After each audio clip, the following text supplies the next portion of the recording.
worry, we'll have time to answer your questions after. You can also always email, of course, to sbintl@gweu.edu with any questions.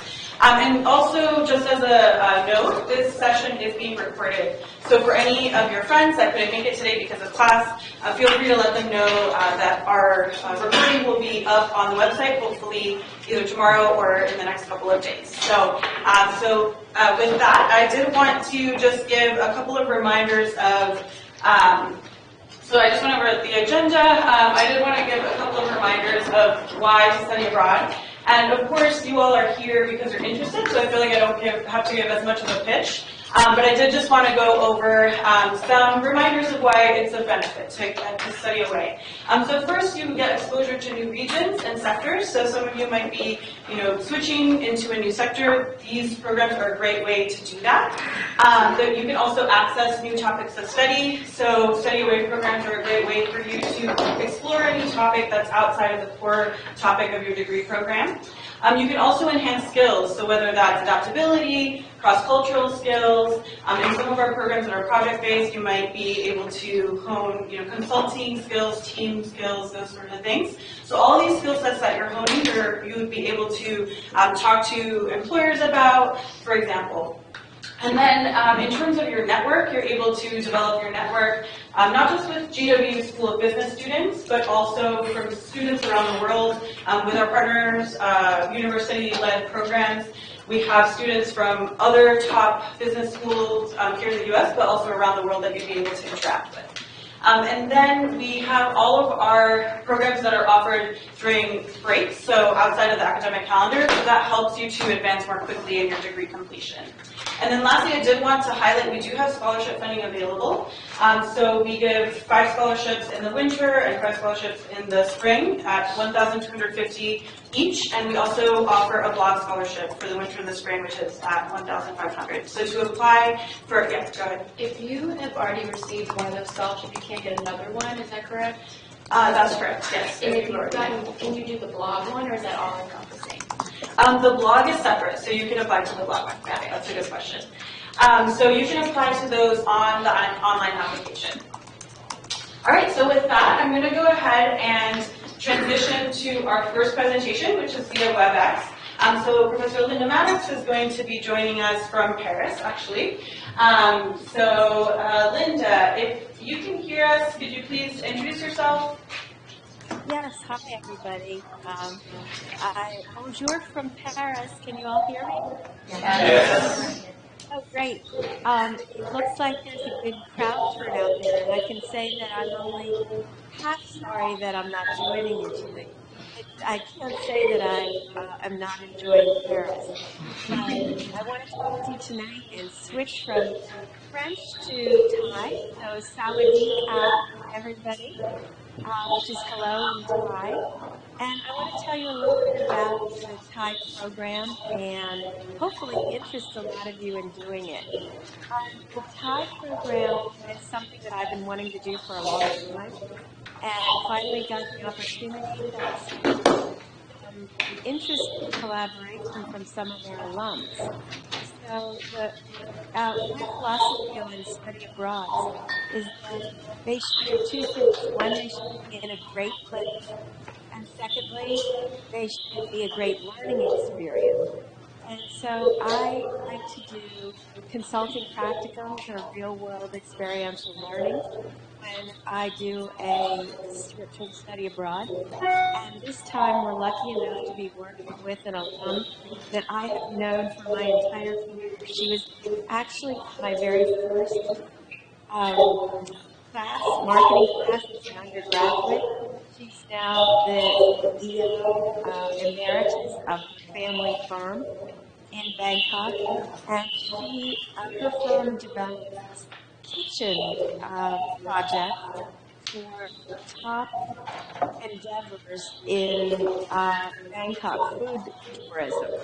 So they've done the kitchens for things like the Four Seasons and the Shangri-La and various other 5-star restaurants in Bangkok. But now tourism is now so high in Bangkok. I don't know how many of you are aware that ranked now tops Paris as the #1 travel destination in the world. And so it's shifting from an emphasis to five-star traveling to a more middle-level traveler. And so alum, Prim, I won't even say her last name for you because it took me a year to learn how to say it. Jita, and that's not half correct, but Prim, as she's known, will be hosting the project, and she started a new endeavor called Culina, which is standardized kitchen project development for mid-level restaurants, which changed very quickly in Thailand. And so it's going to be an interesting cross between consumer product and business product, because she's basically trying to attract business interest in Thailand to the mid-level market and restaurant market. But it's being fueled by the government, which is supporting and really trying to build more travel food tourism in Thailand. So we'll be a company. You'll be starting with meeting with me in December, and we'll be doing coaching sessions. So you'll be working on a real project. There'll be a few lectures, but not a lot. Mostly it's learning by doing and getting coaching advice from me. You'll each be in a team that is competing for the business in Thailand. So when you present to Prim and her colleagues at Culina, you'll be pitching the business as if you're a consulting firm. And you'll be, then afterwards, you'll receive feedback from Prim, her colleagues, me, about why they would hire one team and leave the other. Also, as part of the experience, you'll be doing a number of cultural activities. For instance, we'll be going to Ayutthaya, which is a World Heritage Site, but we'll also be doing a cooking class. Thailand has some of the best food, both Thai and otherwise, in the world, and so you'll be getting a chance to eat some of that food and maybe even learn how to cook it.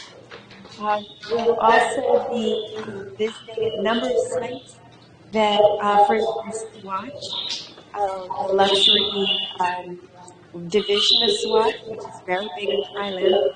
And one of our MBAs from about 4 years ago is working there, and he'll be hosting us. Another undergraduate alum from maybe 5 years ago who was with me in Paris is working for a big data firm there. He'll be hosting us. So I think it's going to be a really special program where you're going to see a lot of the land of smiles, as it's called, but also doing a real consulting project, getting direct feedback on doing business in Asia, and meeting up some really interesting alums. So I will allow some time for two of my former students who went to Sweden with me last year, who I think are with you now, Jaleesa and Shanice.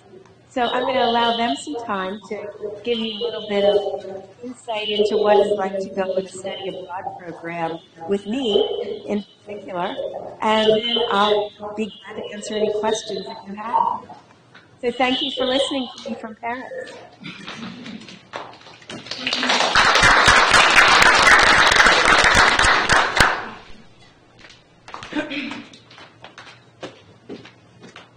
Hi there. Hi. So hello, I'm Jaleesa, and we did the study abroad for Sweden this past summer. It was a great class. It was my first time studying abroad to go to Sweden. And so it was really interesting. I'd never thought to go to Sweden before, so it was definitely a great opportunity to learn the consumer journey. We studied the consumer journey for Volvo, and so we were able to meet a lot of the Volvo higher ups and just learn a lot of different things, and it was very interesting. We also met with a lot of companies in Sweden. We went to Stockholm and Gothenburg. It was a great opportunity. Linda is great. She's very, passionate about, your team and learning, and it's a real experience that you get to do. It can be definitely challenging. There's a lot of work, but there's also a lot of fun. If you can balance that, you definitely should think about that time. So my name is Shanice. I was also on the Sweden trip, and I did the project because I really wanted to gain experience with working with a global brand like Volvo. My background's in consulting, so I never really had exposure to working with a global company like that before.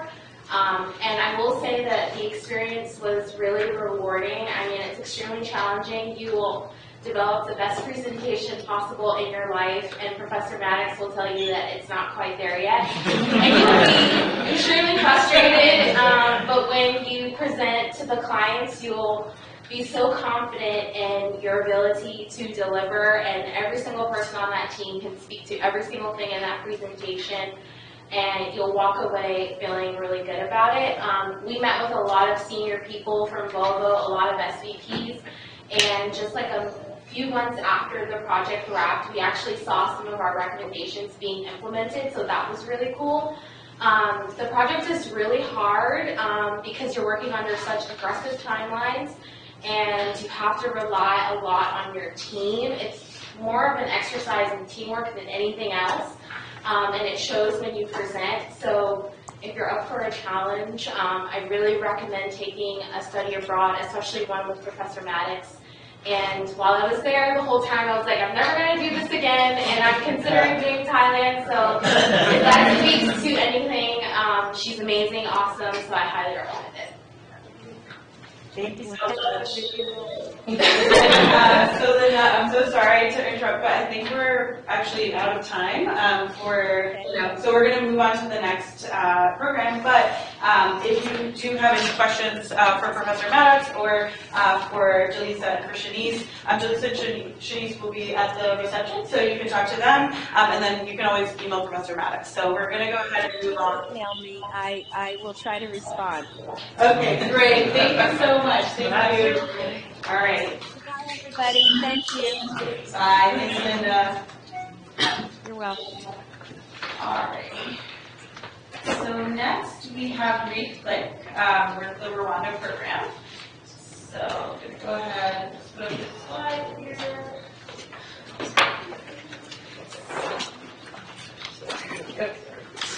Okay, so can you hear me? Okay. I have a microphone, but it sounds like this one's on. Are we fine? Okay, so first, although I want to say a few things about Rwanda and about impact investing, I first want to introduce Alexis Gall, who is here with me. There's more. Okay. This program is a spring program with travel in the spring. And Alexis has been to Rwanda with me many times, and we've taken together 6 groups of people. I myself have had 6 groups of students and 1 group of faculty, but Alexis has been with 5 groups of students and 1 group of faculty. And although this program that I'm describing tonight is a little bit new, we have a lot of experience in Rwanda. Now, I teach tonight, and so I'm going to give these comments and then leave, but Alexis will be available at the reception to answer more questions about Rwanda, but also about the project, and to the degree that we've been engaged in planning the next semester, she can answer some questions there as well. So first on Rwanda.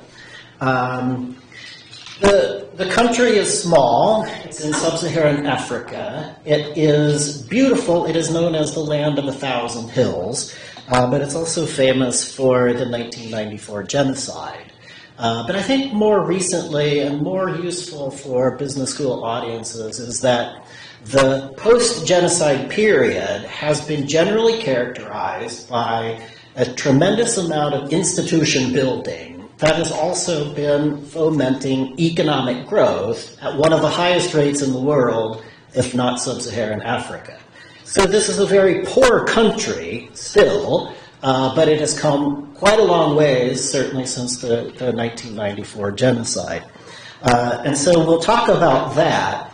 But the important things for you, I think you should know, you'll be very comfortable there. It is a major tourist destination, largely for the mountain gorillas. So there are world-class hotels. You will also probably enjoy the food. It's also a very safe and clean country. And so it will look to you like a pretty developed country, except for the fact that you know that most Rwandans still, per capita income is around $800 per person in Rwanda. And so by way of advice as well, although you'll be very comfortable, you'll probably need to protect yourself from malaria. And so probably you'll need to see a doctor and figure out what shots you might need as well. This is a typical profile of operating in sub-Saharan Africa. During the residency, the spring break week in March, we will have a schedule of site visits to businesses, to government ministries, and to a variety of other places, possibly including NGOs or donors. The country still has some dependence on aid to a certain degree. And these are all important parts of the overall landscape. And we've actually been involved in Rwanda long enough that we've got plenty of site visits that can be arranged. And if you've looked at the tentative schedule, that's all very tentative. We've actually been to every one of those places that's on the tentative schedule, but we will design a schedule for this particular program when we get there. Now, impact investing. So this year we're looking at impact investing in SMEs, small and medium-sized enterprises. Most of Rwanda is quite agricultural, but this doesn't mean that they'll all be agribusinesses. There are attempts to develop other industries, including textiles and fashion. But the key here is that we're thinking about impact investing, and for those of you who may not have been familiar with this term, impact investing refers to investments made with the intention of generating measurable social or environmental impacts alongside a financial return. And so the typical profile is that an impact investor would put money into a fund, or possibly directly. The fund would then make investments in SMEs, and the metrics for measurement of success would include the financial rate of return, and then something typically related to the sustainable development goals. So if you want an example, the last time Alexis and I were in Rwanda in August, we visited a cook stove company.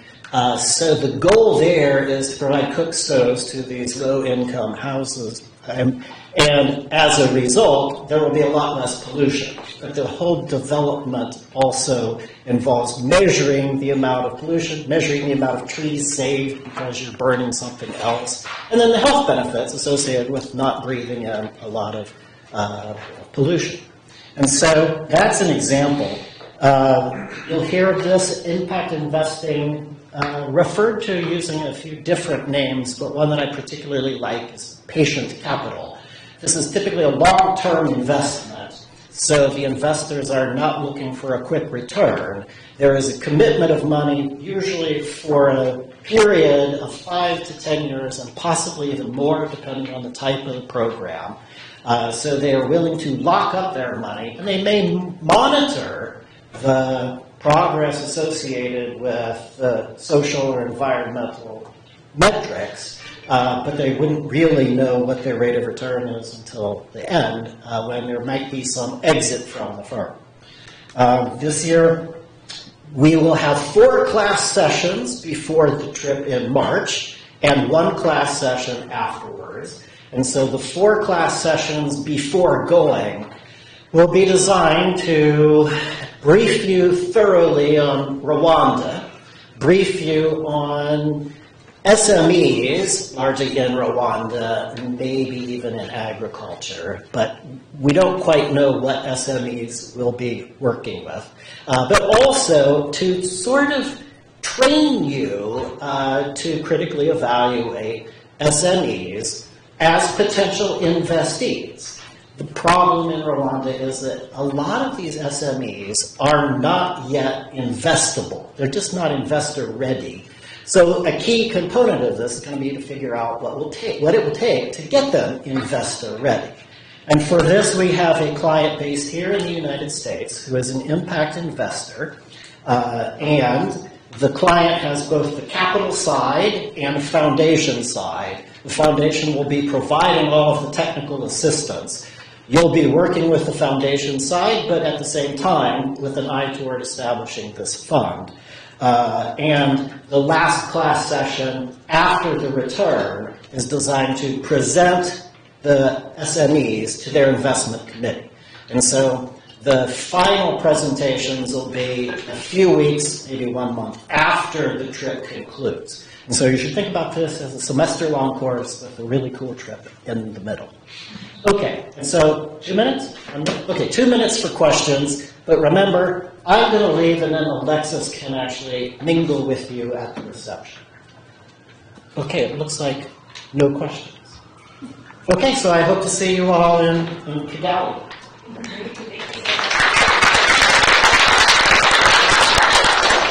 Next up we have Professor Nalpa. I just noticed, it's not good after read.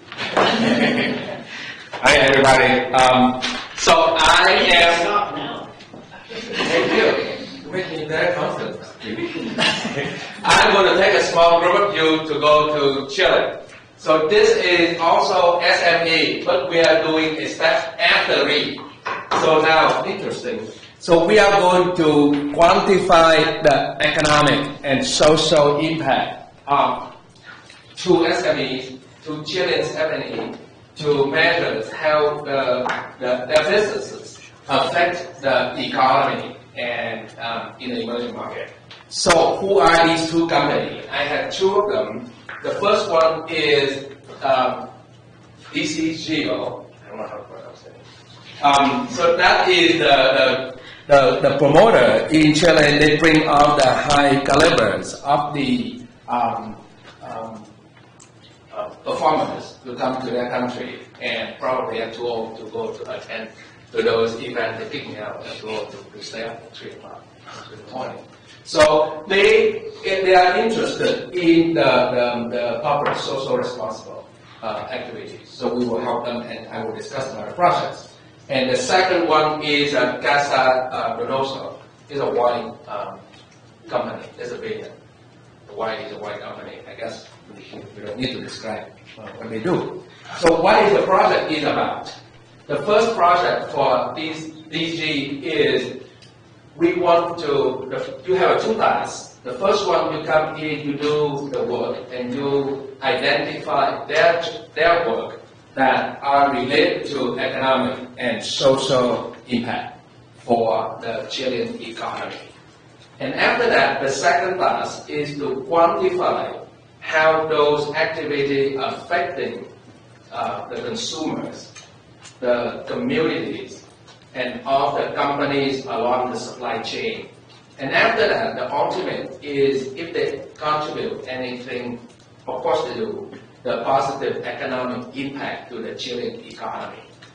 And after those two tasks, if you have the time and if you're working with them, then maybe you can help them to define a matrix, how they invest into the CSR or how they take more initiative in the CSR. So that is for the first company, DG Medio, it's a media company. The second project, the second company is the wine company. What would you do? This is interesting, this is a cool stuff. So they have the list of the names, they call cool names. You will help them to identify, to test the brand, which one will be appealing to millennials. So that's what they have the list of the name, and you will have to sign the NDA with them. And after that, we are going to look into the marketing strategy, how to bring them into the U.S. and promote the business. So it's a typical business of the marketing projects. So these two companies, they have similarity. They are both SME. They all care about social and economic impact of the country. and they are emerging companies. So, so those are the two. So logistically, what are we going to do? Let me look at the date. For all my former students, I told you that don't look at the notes, but I do. In country, we will be on Saturday, January 5th to Friday, January 11th. Yes? She buys me. So that is 2 days. So after that, we will have 4, or before that, we will have 4 times that we are in the U.S. The format will be you are going to do desk research in the U.S. You will talk over the phone, email with the companies in Chile, and after that, we are going to go to Chile for a week, and you will work with them. So that is the format of the course. My teaching style, for the people who haven't had my class, weeks leaving after the video my teaching style, could be a pain for you, right? I expect you to work a lot. That's true fact. I'm still learning here. Some of them they don't even look at me now. In exchange, I expect you to have a good time too. So if you study, if you do your work, then I will be your best travel buddy. If you don't, I will be very painful for you. So keep in mind while taking my class. You will work a lot. That is, I promise you. You will work a lot and you learn a lot, and that's how you spend the money you hire me to teach you. So that is about my program. Okay. Anything else? If anybody has questions. I'm very short. Yes. Yeah. What parts of Chile will the trip be in? And which part of Chile will the companies be in and the physics be as well? The companies, they locate in Santiago, and the vineyards, they have 4 of them, and probably 2-3 hours away from Santiago. So we're still planning about the trip, like how the logistics, like where you're going to stay and how we travel. But it will not be non-luxurious. It will be luxurious. My boss is sitting right here, so I'm check with that. I had the same question, sir. Yes. Chile. Are you dividing the teams for 2 projects? Thank you. Good. So I probably will divide into, like, if I take 14, so 7 each. But I like to have the whole class will participate in both projects so that you get exposed to all of them. Or you can do both. So on that note, you will not work for me, right? I will be your coach. You will work directly with those companies. So I expect you have to be creative. There is no answers in the textbook. You will go out to find your own answer. I will be a resource for you. So I'm not going to give you here. This is 3 things you have to do for next class. This is not the 2 things to do. I'm not going to do that. 3 minutes. Thank you. Anybody else? I'm good. I'm on time. Great. Thank you very much. All right. Next up, we have Professor Yazan from China. I guess this. All right, hello. Hi everyone, this is Yun Zhang. I'm from the accounting department. Rest assured, this is not accounting class. When people talk about China, especially Chinese economy, most people will pay attention to big state-owned enterprises such as China Mobile, and all those big oil gas company, all state-owned. Or, most likely people would also look at those multinational companies operating in there. Tesla is opening a plant in Shanghai as we speak. But these players, are special in the sense that even though they're big and sophisticated, but if you look at like employment data, actually more than 60% of employment in that country which is very important for the government there, is actually from private sectors, mostly small to medium-sized businesses. I mean, compared to state-owned enterprises, state-owned enterprises, they have unlimited resources. So essentially, state-owned banks, fund them whatever. And for multinational companies, they're good at it. They're strong at their expertise. Compared to these big guys, small businesses in China, they're disadvantaged in the sense that funding sources are very limited. And sometimes they have to work in gray areas to compete with those state-owned enterprises. All right. So the focus of this case is actually on those little guys, small businesses. In contrast to the Professor Phem's class, it seems like it's a very in-depth look at Chilean businesses. My focus in this course is more at the cross-section. In this course, we will be looking at about 7 to 8 small businesses, and they do all sorts of weird things. There's like one company that makes fire-resistant material that's used in steel furnaces. Then there's another company. It's does this room escaping business. Has anybody played room escaping games? Yeah, actually that company came up with their own games, and in fact, every time I took students there, we're treated with a free game. It's always fun. And there's another company. It's actually run by one of my college classmates. And this guy, set up his internet.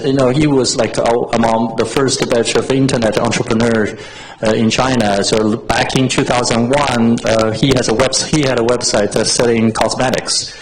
At that time, the monthly revenue is about 50 million RMB, which is huge at that time. So then, at that time, there's another company approaching him, saying, why don't we merge? You become our partner, and we will combine our forces. And after thinking really hard about it, he said no. That company is called Alibaba. So this is sort of thing. Anything could happen. There's a saying in China: very little is allowed, but everything is possible. So sometimes, when you go to visit those small businesses, of course you hear success stories, but oftentimes you actually learn a lot from, their failures. And I guess that classmate of mine, at that time my students were very impressed because, he's one of the few people actually will share and tell straight face to you, what kind of failures he think he has committed over the years. This is, again, standing stark contrast with if you take one of those courses, to visit those state-owned enterprises and multinationals. Chances are there you will just given a presentation by some mid-level managers who really, was not a decision maker. And the stuff they say is pretty much something that you can read off newspaper or something. But the beauty of, visiting those small enterprises is you actually, get to talk, the CEOs, and, they will share their personal stories. All right, so that's basically the point of this course is to basically, by looking at various small businesses, hopefully you can have a good idea of what kind of challenges and opportunities those small enterprises have, over the other side of the Pacific Ocean. And in terms of specific requirement is that we would have like 2 residency classes. So this is spring course. So we will travel right after the spring, before the spring, during the spring break. And we will have 2 residency sessions, and you will do presentations, and I will invite your guest speakers to talk about small businesses. And in the trip will be jam-packed with company visits. And of course, we will also do like cultural sites visit over the weekends. Like we'll go to the usual suspects like Great Wall, Summer Palace, Forbidden City, this type of place. And we will cover 2 cities, Beijing and Shanghai. Beijing is the capital, Shanghai is the sort of like the biggest city in China. And I was born in Shanghai, and I went to college in Beijing, so I know both cities fairly well. And, and then the other thing is that I happen to know some Chinese. So just in case you got lost, I can get you back. So I remember one time there was a student, asked me to write on a piece of paper in Chinese. I'm allergic to seafood. If I eat seafood, I will die.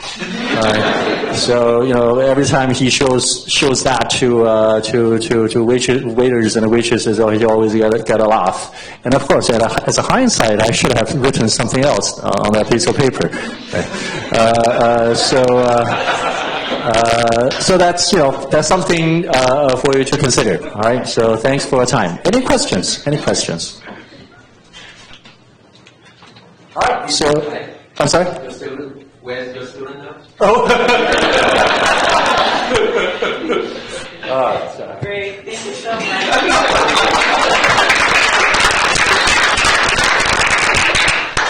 Next we have Professor Mary Fraser with the State Program. Bad jokes of Southeast Asia. Did you leave this on? Is that okay? No jokes about Southeast Asia. We're going to go to Spain. We'll be in Barcelona. This is the 3rd year I'm doing Barcelona. Before that week, I did 3 years in Israel.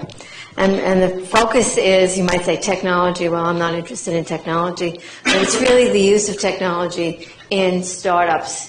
Most of our startups that we looked at use the technology, but they're not necessarily a startup in technology. I think that's a good way to put it. I guess I'm going to just go through about 8 or 9 things here that I think are important. We're looking at startups, so we're sort of, if you look at everybody that's spoken today, they start with big companies, small, a little bit small, a little bit small, a little bit smaller, and now we're starting with very small. Matter of fact, one of our meetings is around a ping pong table usually. That's how small the company is. And they're using technology. We will visit a half a dozen small startups, and we will start first day at Asade University. I don't know if you're familiar with that, but it's one of the top international business schools in the world, and we'll have lectures that day and visit their incubator and all their Creopolis and their campus and spend the whole day there, get an introduction to what we're going to be doing. We do get some sightseeing done before we hit the ground running. There's a lot to see in Barcelona. We have also built in some free time once in a while so you can break away and get to see some more of Barcelona. You probably are thinking, wow, let me go see the football, the Barca football. That was the first thing my students always wanted to do. Last year we were lucky that they did have a game while we were there, and the students managed to get to the game and get to class the next day. I think the stadium holds about 100,000, so just getting out of there is an adventure. We get to see a chocolate museum and look at their marketing and how they've started and where they're going from there. What will you be doing? We're going to meet 3 days before, 3 times before. We'll be there on spring break. We'll meet once afterward. While you're there, you'll be looking at creating or coming up with an idea for a startup, and the last day that we're there, you will pitch the startup to the professors that you meet on the first day at Asade. And I think they gave a lot of positive feedback on that. They gave them a lot of good suggestions on how to do a pitch. But just for instance, some of our companies that as a marketing company, we do meet not just the CEOs, but we meet the people that founded the companies, and I think that's also very interesting. And they do talk quite heavily about what worked, what didn't work, what their next plans are. what their exit strategy is. Nobody ever talks about an exit strategy. You know, obviously your friend that didn't sell his company or didn't merge didn't have an exit strategy. But I guess let me introduce 4 of the students that came with me last year. They're still alive and walking. Erica, Lubna, Adrian, and Elena. And I would say, do you have anything to add, or they'll definitely be around afterward for the reception. So if any of you have anything that you would like to add to that, please. Okay, well, make me stand up too. Hello. So actually, I'm going to give you a little bit of background, because when I came to George Washington, I was actually in the middle of a career change and trying to figure out what to do. There's a lot of options out there, as you can imagine, and I was really, really done with what I was doing. And so I decided to go on this trip because I didn't know that much about the startup universe other than what you see in TV shows and what you might read in the periodic, you know, Wired magazine or Fast Company. And I gained quite a bit out of this trip. It actually opened up a whole new world and understanding of what these guys go through and these women go through to get their company up and going and to try to be successful, and some of the failures that they have and some of the successes. And it was really eye-opening to hear their stories back and forth. ESADE, as some of you guys know, is one of the top universities in the world, as she mentioned. And so we had a great lecture and really brought out different aspects of what was important to entrepreneurship in that environment. And I will also second that the Chocolate Museum was kind of fantastic.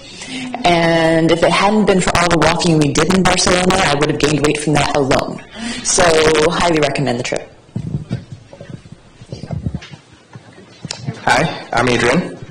So I had a few incentives for going on this trip. One of them was that I had never been to Europe before, so that was one right there. Another reason for this was that this was a 3-credit course that we completed in half the time. That's really useful. I should probably hold this a little closer. And so when I got there, we met with, as Mary said, a bunch of different entrepreneurs, co-founders, founders. And as someone who is an aspiring entrepreneur, it was very useful for me because you can learn about all these things from text, but it's just something that's really, really valuable, getting to hear a lot of the first-hand experiences, the failures and the successes from these people firsthand. And that was one of the things that really resonated with me in this trip. So I'll be able to give you guys a lot more details in the meetup afterwards, but I hope this was enough to get you at least a little more interested in this program. Anyone else? Okay. Something he just said. I have 3 minutes. I'm going to not use them all. Okay. He's right about talking to the entrepreneurs, but one of the interesting things to me that they also learned was how to go about getting funding. You know, venture capitalists. How do you hit a venture capitalist? One of the entrepreneurs will hopefully get to see again is a GW graduate. She's a lawyer from her law degree from here, but she's starting her own company over in Spain. She's not from Spain either, but she's decided that's where she's going to be, and that's where she's going to do her company. And when we got there, she hadn't even had the building finished yet, so we were still looking at the bare wall, you know, the studs in the wall and stuff like that. So I'm very excited to go back this year to see where she is again. She has a 16-year-old daughter who is her manager, who is just so sharp that it's unbelievable. She answers all her emails because the lawyer doesn't answer any emails. Trust me, it took me 2 years to get us to see her. And so I think, you know, it's quite a variety. We have some women entrepreneurs. One company is totally started by all women. And the one thing I want to say, we're going to do before you get there, you're going to be prepared, so when you're going to see the companies, you'll know about the companies, you'll ask intelligent questions, and you might say, oh, you know, maybe I'll just go and find out when I get there. But the feedback I get from almost every one of the people that we went to see, every one of the companies, was my students were so prepared, and they asked such good questions, and every one that we went to said, please come back next year. So that's a nice thing to hear, that they would like to see GW students back again. Thank you. All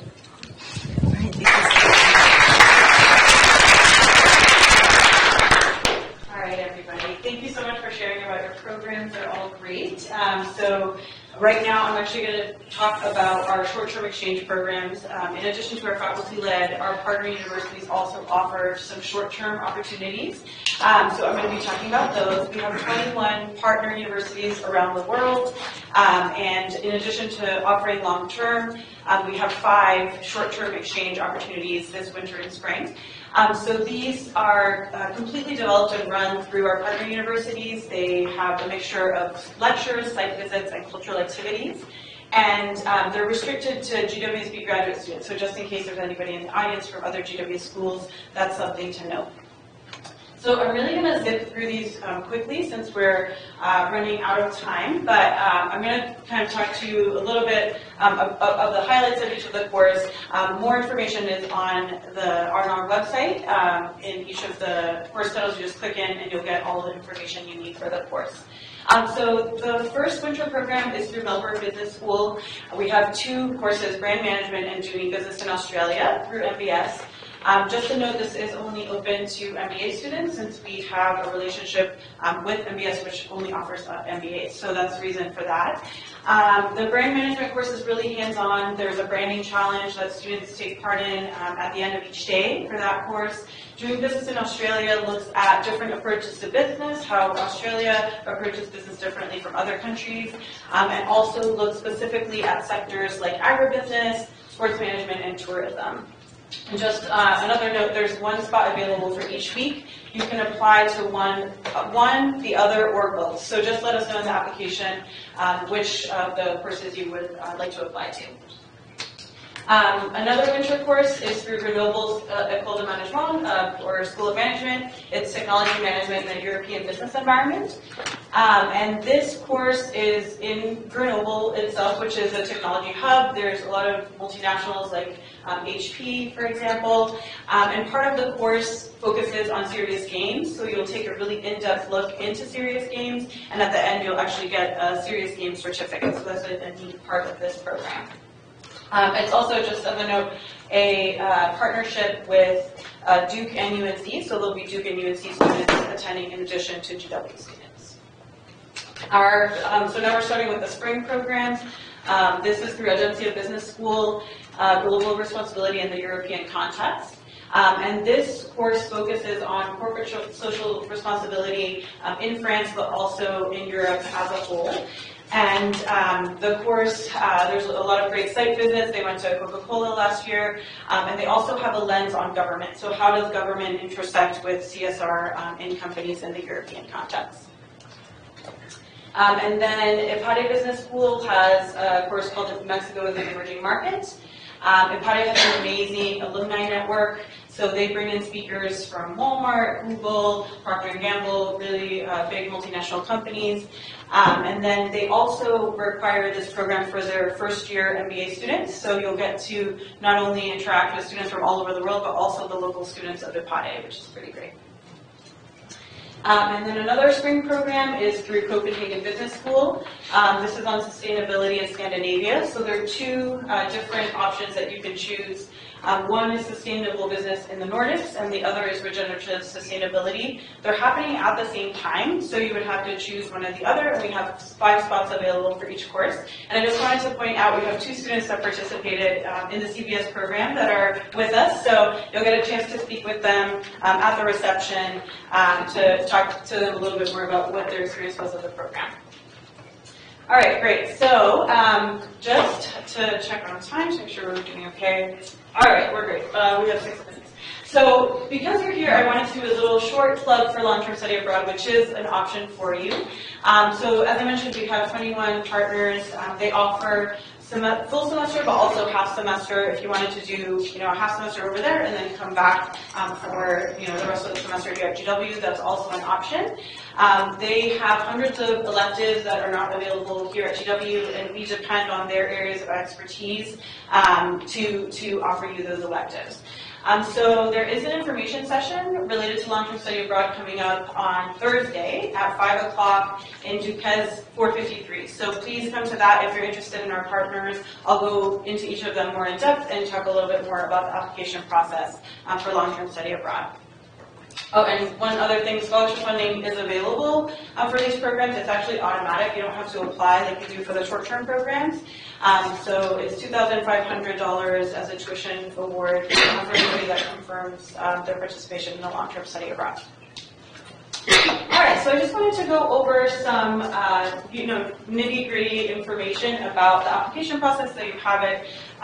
The first is the applications for all of these programs, the short-term programs, are completely online. So we use a platform called GW Passport. And again, a reminder that the scholarship application is embedded in that online application. So make sure to fill out that question in the online application if you would like to apply for a scholarship. Apply to all programs of interest, so there's no limit in the amount of programs you can apply to. There's actually a ranking system that you can use if you want to show us your preference of which programs you're interested in. In terms of who's reviewing the applications, the faculty will review their programs applications, and then my office will review the short-term exchange program applications. We'll share the decisions with you a week and a half after the application deadline. At that time, you'll learn whether you have been admitted to a program and also if you've received a scholarship, so you'll know that at the same time. And then after that point, you'll have 5 business days to commit to a program or decline your acceptance to a program. So we ask you to do that through GW Passport, and then separately, you will, to commit to a program, submit a $500 deposit. So in terms of registration and billing, the deposit that you submit for an application you commit to will be applied to the spring semester. Both the winter and the spring courses count as spring semester courses. And we will enroll you in the courses associated with your programs. And in some cases, you will also be applied a program fee. So in addition to the tuition that you would pay for the course credits, you'll also have a program fee for anything that GW arranges on your behalf. For example, lodging, group meals, that sort of thing. And then lastly, this is really important, make sure not to purchase airfare until you hear either from our office or from the faculty that you have the green light. And in the short-term exchange programs, the partner might let you know as well. So just one of those people needs to let you know before purchasing airfare. And then final steps, just make sure that you have a passport if you don't have one, or renew it. Make sure to check that expiration date. And then if you're an international student, just making sure that you understand your travel requirements. Make sure you go to the ISO, get your travel signature so that you're ready for travel. All right, so we do have a couple of minutes for questions, just 3. Does anybody have any general questions? I'm going to say something about the passport. Yeah, sure. If you're an international student and you're traveling, you may need a visa. Don't leave it for the last minute. I had one student that left it for the last minute and didn't go because she didn't get the visa. So, do it as soon as you know that you're going. She had to leave on Israel. She went on Friday to get the visa. Of course, they were closed on Friday. And so she went on Monday, and there was this worldwide strike of all the Israeli embassies, and we were leaving that following Friday, so she never got back. Plan ahead. Friday. Thank you. Well, that's great. Back there. Are there any programs available for graduate certificate students? You, as a graduate certificate student, you can definitely apply. Yeah, so there's no restriction. We also, allow non-degree students to apply to our program. So just as long as you have an affiliation with GW and you're a graduate student, you're good to go. So, yeah. Approximately how many students are accepted into each program? Does it vary depending on where they're going? Yes, it varies. So the minimum we actually need 14 students to deposit for our faculty-led programs to be approved, and so that's the minimum, but it varies between 14 and 20 typically for the faculty-led programs, and then for the short-term exchange programs, as you saw, there was some limit in spots available. So it's between 1 and 15 for those programs. So.